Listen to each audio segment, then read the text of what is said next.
મારું નામ તુષાર દીપેન્દ્રભાઈ શાહ. હું અમદાવાદ શહેરના આશ્રમ રોડ ખાતે રહું છું અને એ વખતે 12 વર્ષની એજના હતી મારી, ત્યારે જ મને થિયેટરમાં મૂવી જોવાનો અનેરો શોખ જાગ્યો હતો. અને એ વખતે અમદાવાદ શહેરમાં 80 જેટલા લગભગ થિયેટરો હતા. એમાં એ જમાનામાં 80ના દાયકામાં અમિતાભના પિક્ચરો આવતા હતા, એ સતત હાઉસફુલ રહેતા હતા.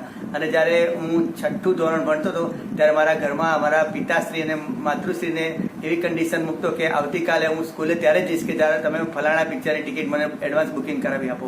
અને મારા કુટુંબીજનો મારી એ જીત પૂરી પણ કરતા હતા, મારા મધર ફાધર. અને એ પ્રમાણે હું અમદાવાદ શહેરના લગભગ એવું કહેવાય કે 40થી 50 થિયેટરોમાં હું અવનવા પિક્ચરો જોઈ ચૂક્યો છું. અને એમાં ગુજરાતી પિક્ચરનો પણ એ સમયમાં જમાનો હતો અને હિન્દી ફિલ્મોનો પણ એ સમયમાં જમાનો હતો. દરેક પિક્ચરો લગભગ મેં 5-6 વખત જોયા હશે. અને એની કારણે એ મને શોખ ટિકિટો કલેક્શનનો જાગ્યો ફિલ્મની. અને 1980-82ના દાયકાની થિયેટરની ટિકિટો પણ મારી પાસે છે, જેની કિંમત ₹2.5 છે. જે અત્યારે મલ્ટીપ્લેક્સમાં તમે 250, 300, 400 ખર્ચીને જાઓ, પણ જે તમને આરામદાયક જે નથી મળતું, એ જમાનામાં થિયેટરની ખુરશીમાં માકડ કરડતા હોય તો પણ લોકો પ્રેમથી જોતા. અને એ વખતના મૂવી પણ એવા આવતા પિક્ચરો પણ કે લોકો સતત એ જોવા પ્રેરાઈ રહેતા. જે અત્યારે હાલમાં એવો કોઈ થિયેટરનો લોકોને ચામ રહ્યો નથી. મારી પાસે 1980થી 85ની સાલ સુધીના 5 વર્ષના થિયેટરની ટિકિટોનો સંગ્રહ છે.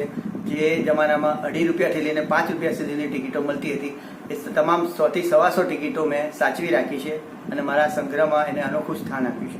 મારી એક હોબી બીજી એ પણ છે કે જે ગણપતિ મહોત્સવ આવે છે ગણેશ ચતુર્થીના દિવસે, તો અમદાવાદ શહેરના વિવિધ ગણપતિ પંડાલોમાં જઈને મારા મિત્રોએ જે ફોટોગ્રાફ્સ પાડ્યા હોય તે ફોટા મેં ધોવડાવીને કલેક્ટ કર્યા હોય. અને એ 2010થી લઈને 2014 સુધીના ફોટાઓમાંનો 125 ફોટાનું મારી પાસે આલ્બમનું કલેક્શન અનેરું છે, જે રેર છે.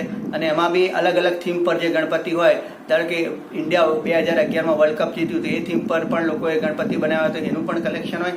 અને સ્વર્ણિમ ગુજરાતના થીમ પરનું પણ કલેક્શન મારી પાસે છે.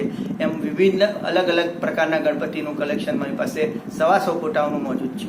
વર્તમાનપત્રોની વાત કરીએ તો એક જમાનામાં હું 7 થી 8 દૈનિક વર્તમાનપત્રો ખરીદતો હતો, જે અત્યારે હું 3 વર્તમાનપત્રો તો પરચેસ કરું જ છું.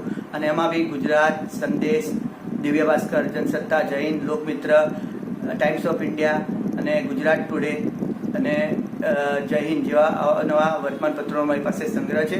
અને છેલ્લા 35 વર્ષના વર્તમાનપત્રો, મહત્વના દિવસોનો પણ મેં સંગ્રહ કર્યો છે. એમાં રાજકીય કોઈ ઘટના હોય કે ફિલ્મોની કોઈ ઘટના હોય કે ક્રિકેટની કોઈ ઘટના હોય, દરેક વર્તમાનપત્રો મારી પાસે અવેલેબલ છે. એ જ રીતે મેગેઝિનો પણ છેલ્લા એવું કહેવાય કે 40 વર્ષનો મેં સંગ્રહ કર્યો છે. અને એ જમાનામાં ₹2 મેગેઝિન ચિત્રલેખા આવતું હતું, જે હાલ ₹50 છે. તો એ આખો દોર મેં એ જમાનાનો અત્યાર સુધીનો સંગ્રહ કરેલો છે. એટલે મેગેઝિનો પણ મારી જોડે 5-1000 જેવા ઉપલબ્ધ છે મારા સંગ્રહમાં.